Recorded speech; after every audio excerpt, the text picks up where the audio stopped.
Is there not an entire section on this subject? No, yes, I may have changed my mind in the meantime on that, so it's unfair. I may have changed my mind about MacArthur, for example. Is your book for sale back? Yes, sir.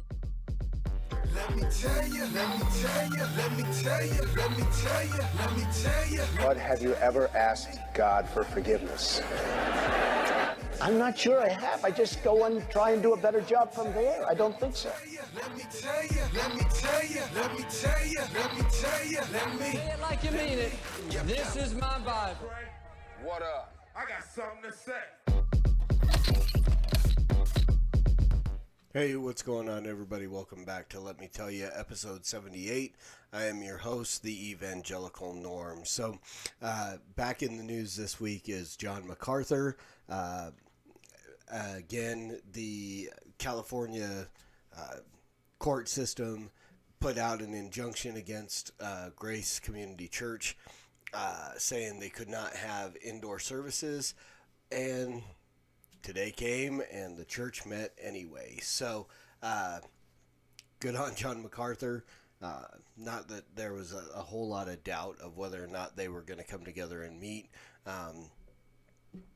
He's kind of, at this point, he's the forefront there in California of churches saying, we're pushing back now. We are demanding that we have our constitutional right to gather together, to meet together as the church. You as the government cannot put a stop to it.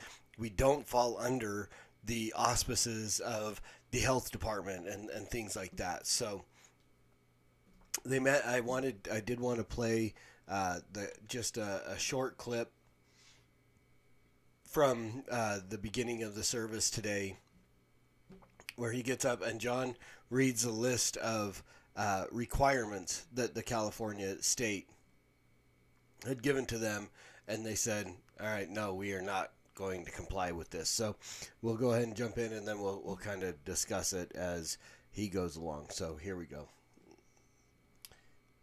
Yeah, we'll get there.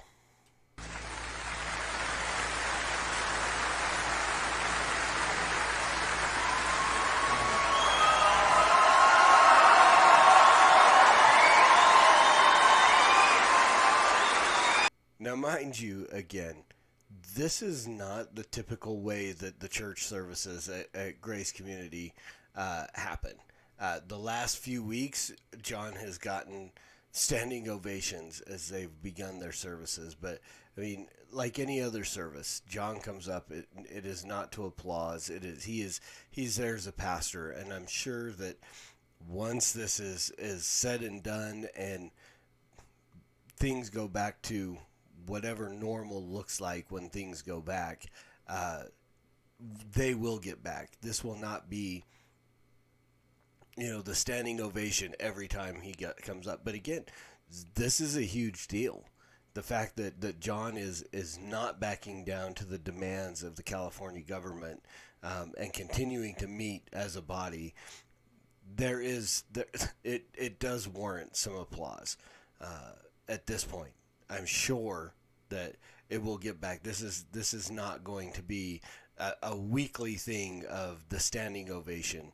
It may be for a little while as this fight continues on between John MacArthur and the state of California, and we'll see what happens today. As is there going to be fines? Are there going to be arrests? What's going to happen? But so. Of course, here's the standing ovation. Thank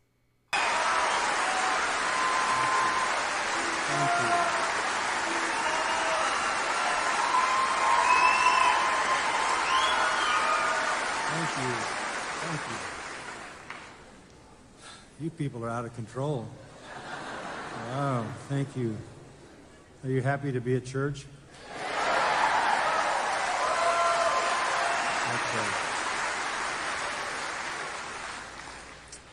Before we begin,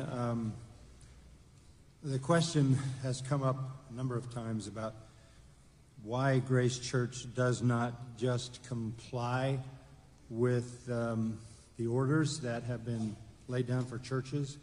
And I thought it might be helpful to give you the list of things that are required of us as a church so that you understand how utterly impossible that would be.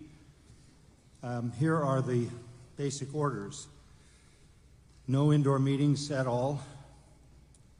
Pre-registration of every person who comes onto church property.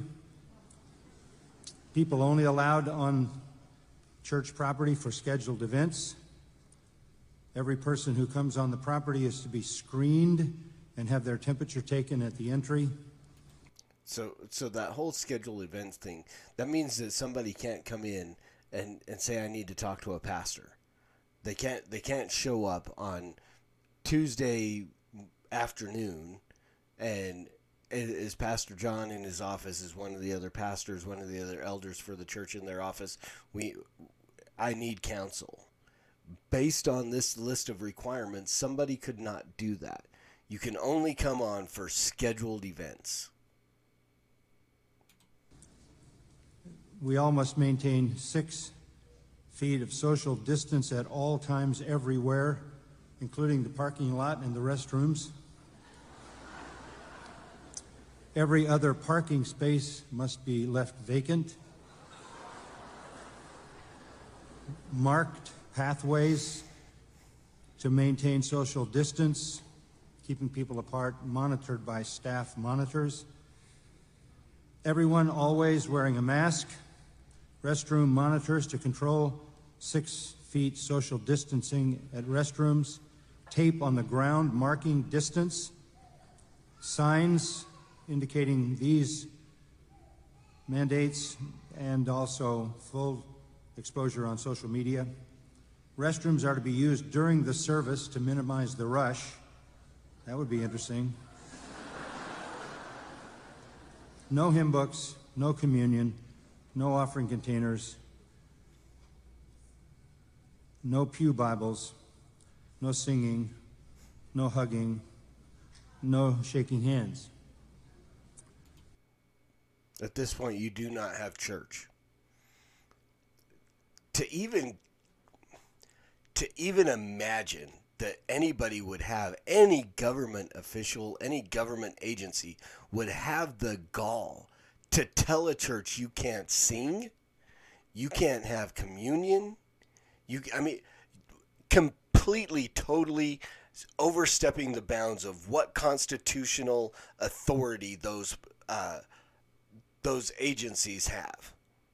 Completely obliterating anything that resembles a separation of church and state.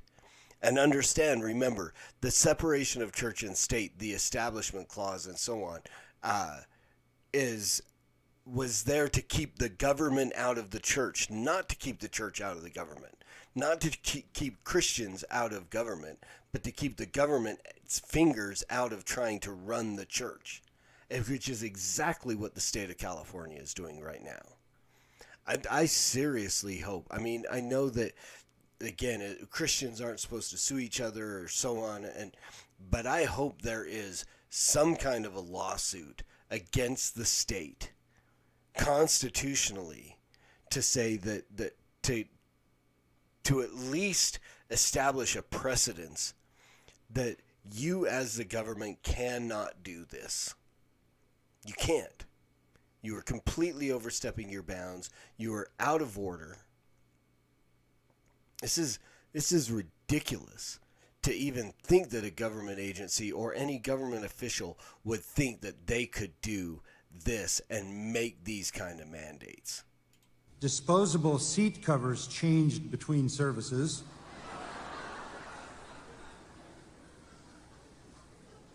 And the services have to be shortened.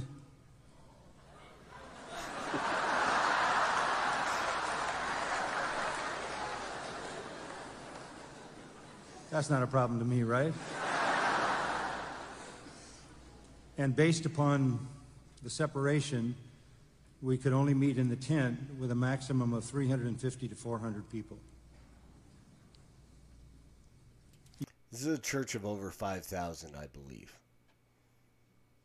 I mean, you are chopping this down by more than 90%. You can see that these are the requirements that would completely shut the church down.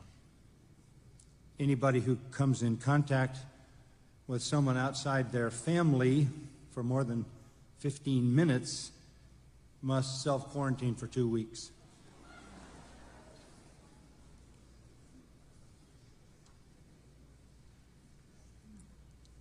Obviously, this is not constitutional, but more importantly, it goes against the will of the Lord of the church. Amen. He calls us to gather. Amen.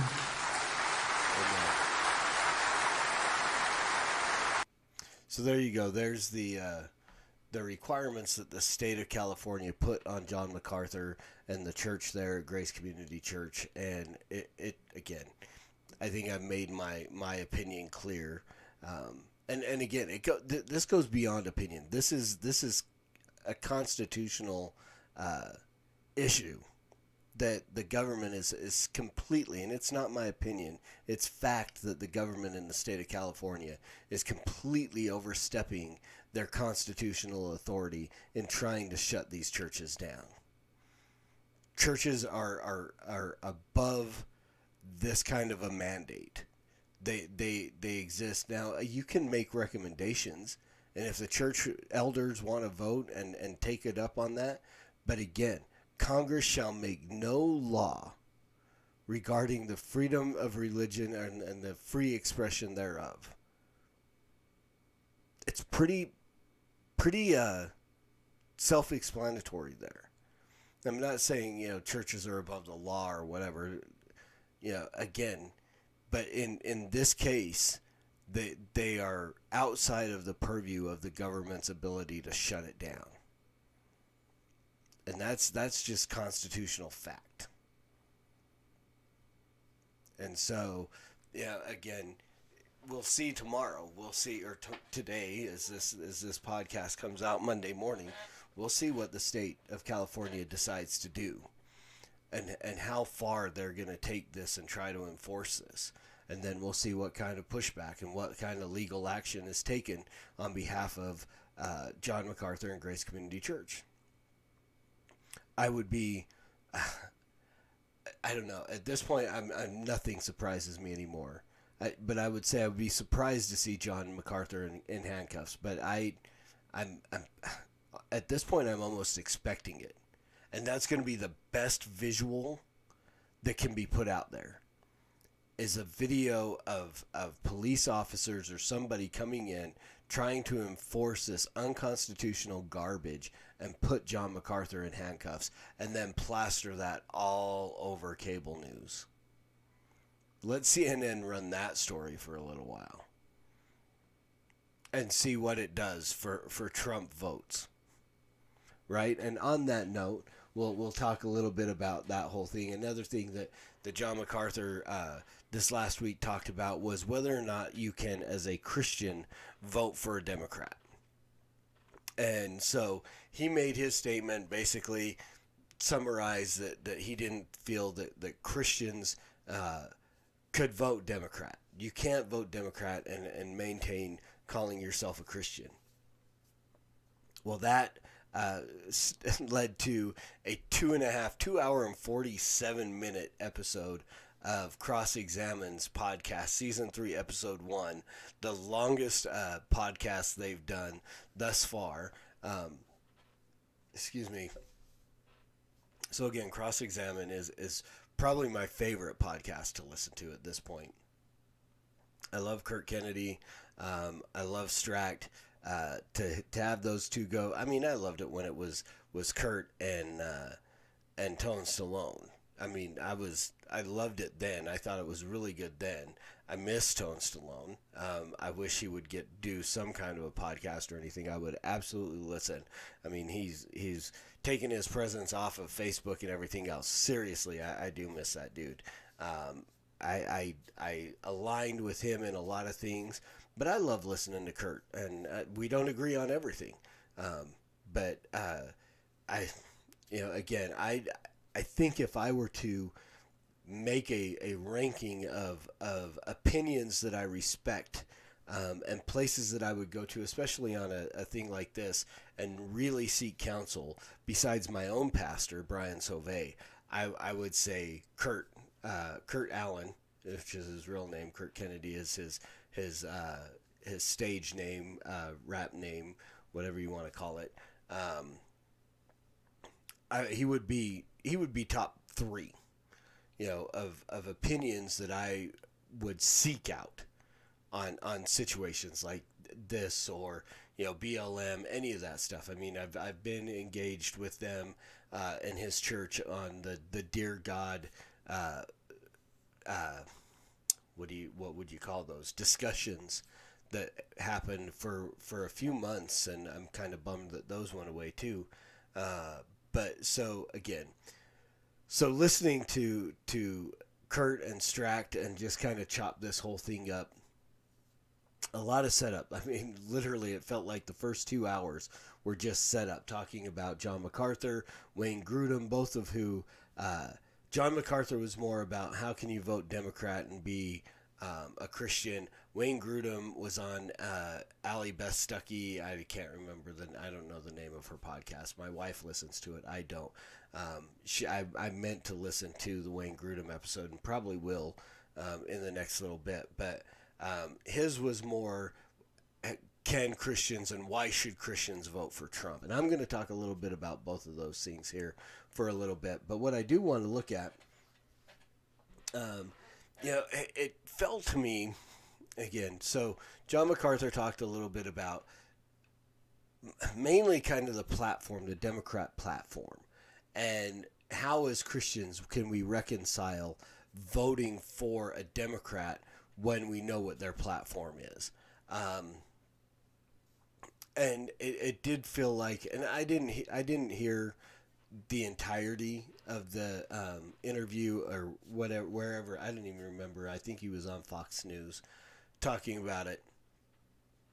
And so, but I do kind of agree with Kurt on where it kind of went, that I do believe that it kind of had a feel of saying, if you're willing to vote Democrat, you're not saved. I mean, to make a statement, you can't be Christian and vote Democrat. What you're saying is anybody who does vote for a Democrat is not truly a Christian and is not saved. And I don't know that I would be willing to hang anybody's salvation on what lever they pull in the voting booth. Now, what I did, I posted a meme, and I was like, can a Christian vote for a Democrat? Sure. They have the ability, but you got a whole lot of explaining to do.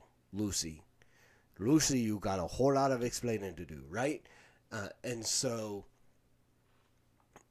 but then again, and so Kurt came back and put up a picture of Trump holding an LGBT for Trump flag, rainbow flag, and so on. And so in reality, and I maintained this in 2016 through the primaries and through the general election, because I did not vote for Trump, that as a Christian voting for Trump, you also got a lot of explaining to do, right? And so to kind of look at so now as we're getting into individual persons, so when you're talking about Trump, now we've got to look at his own personal issues. If we're talking about Christianity and voting Democrat, Republican, what we want to look at is platform versus platform. And that's where I was kind of looking at this. And so if we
to see the definite differences between these two parties, and why, as a Christian, it's so much easier to align with the Republican platform than it is with the Democratic platform. So this is where I would say it is got to be very hard for a Christian to place their vote behind the Democratic platform. Now, I mean, whether or not you think there are other issues, welfare, labor unions, whatever it is that overshadow these other things. But again, and this is my opinion, based on my firm beliefs and my moral standards, according to Scripture and so on, I don't see how you can put anything above the life issue, the marriage issue, and religious freedom. But if you, as a Christian, as a Democrat, can somehow come to that conclusion and ability, I'm not going to say you're not saved, but I'm going to say you may seriously have some repenting to do of putting your voice behind those who would murder children and destroy biblical marriage. But then what happens, though, is, again, we can go platform for platform, party for party, and make things a little and look at things on that level. But then it comes down to you have to actually vote for an individual person. And that makes things a little different, because, again, if we look at Trump and we look at what the Republican platform says, he doesn't fall into lockstep with everything in that Republican platform. Case in point, marriage and LGBTQ issues. He is far more liberal in those situations than any other Republican would at least profess to be. Again, when we break it down, we look at these things on paper, and then we look at what the reality is. The Democrats stay far more true to their platform than Republicans do, because we see Republicans. I mean, Greg Abbott in Texas made a promise to Dusty Thomas' sons, or Rusty Thomas, and why can I not remember his son's name? Now I'm just ashamed. I want to say it's Isaiah, or I can't remember. Man, but so his son who died of cancer, who made a plea to the governor to abolish abortion in the state of Texas, to make it illegal. And Abbott, Republican hero, came and said, I will do what I can do, and then turned back on that promise. Completely turned his back on that promise. So again, not every Republican lines up in lockstep with the Republican Party platform. So again, now as a Christian, you really, and it's why I have not voted for Trump. It's why that no matter what Wayne Grudem says, or John MacArthur says, or my buddies over at Cross Politic, or my friends down at Apologia, or my own pastor, or so on, nothing that they say has been able to convince me to put my vote behind this man who has said, as you heard in the introduction to this podcast, that he doesn't think in the manner of repentance. This is a man who has claimed to be Christian, but also says, I've never repented. And the two can't go hand in hand. Now, if he would just come out and say, I'm not a Christian, it would be easier for me to vote for him. But if he's going to claim to be Christian and then not walk in compliance with what Christianity is, then I've got to look at him as a liar and someone that I cannot trust. And that's been proven to be true.